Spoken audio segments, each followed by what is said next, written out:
Let's turn towards the Whitaker hearings. These were Friday, just before we went on air.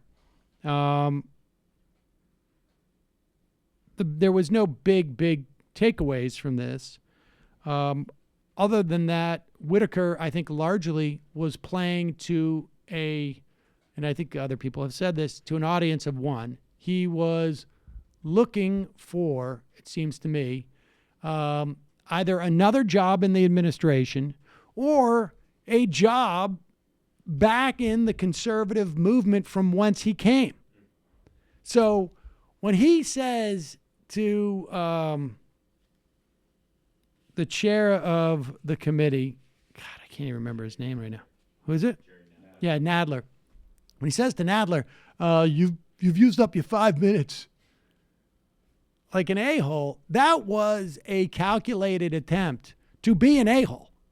That was not a misstep. That was a marketing ploy. And it's going to sell with Donald Trump as Donald Trump looks for, a chief of staff. And it's going to sell with the Adelsons out there who pay big bucks for particularly former U.S. attorneys who can have some air of legitimacy theoretically. And Jamie Raskin, congressman from Maryland, digs into this part of Whitaker's background. It's been reported publicly that there was one donor.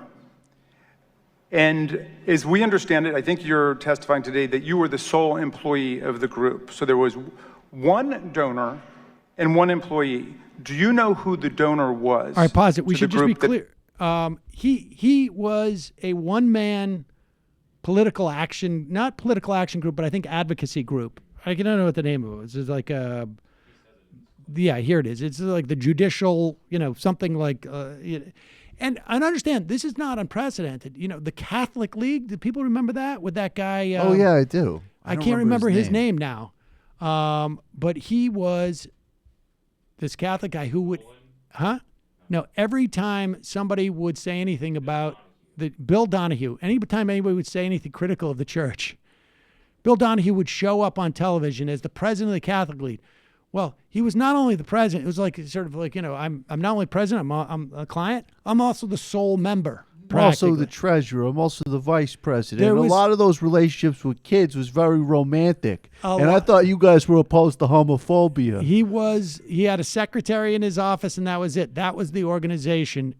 We've heard a lot less of him since it turned out that there was a reason why people were talking about those priests. But so here's Raskin basically saying, you were a one-man band here and got paid $1.3 million. What was going on? One donor and one employee. Do you know who the donor was to the group that funded your salary for $1.3 million? Yes, I do. Who was the donor? The donor was another nonprofit 501c3 organization called the Donors Trust. Okay, now that was the pass-through vehicle, but who reached into their pocket and wrote the check to go through that to pay your salary? Congressman, as you know, because you've looked at this issue, the Donors Trust is much bigger than the Foundation for Accountability and Civic Trust and raises millions, if not hundreds of millions of dollars every year. I actually, as I sit here today, have no idea who the donors to Donors Trust that then funded thank you. the foundation. All right, well then I've got a theory that I want to float with you, and it goes to something very strange that's been happening at the Department of Justice recently. A casino billionaire and magnate Sheldon Adelson hates online gambling for obvious reasons. It's competition for him. He wants people in the casinos, not online.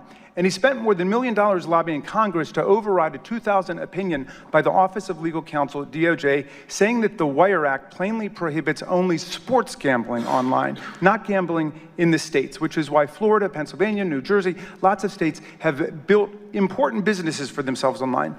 But Congress wouldn't change the law according to the demands of Mr. Adelson. So rather than change the law, he decided to try to get the Department of Justice to change the interpretation of the law, and he threw millions into a campaign to remake the DOJ and get the Office of Legal Counsel to perform a complete reversal and say that the Wire Act bans the kinds of lotteries that states run online, even though its language plainly prohibits only sports betting. And when Donald Trump won and Mr. Sessions became AG and you became Chief of Staff, DOJ leadership ordered a reevaluation of this legal question, and what do you know? The Office of Legal Counsel found some subtle and invisible points of law that apparently escaped the Department of Justice back in 2011, and it reversed the plain reading of the interpretation, which talks specifically. There you go. I don't know why we cut it off there, but that's what we call good business, folks. That's good business. If there's been a law that's passed that says you can't do something, and you can't get the law changed, you can get the people who interpret the law changed, maybe, right?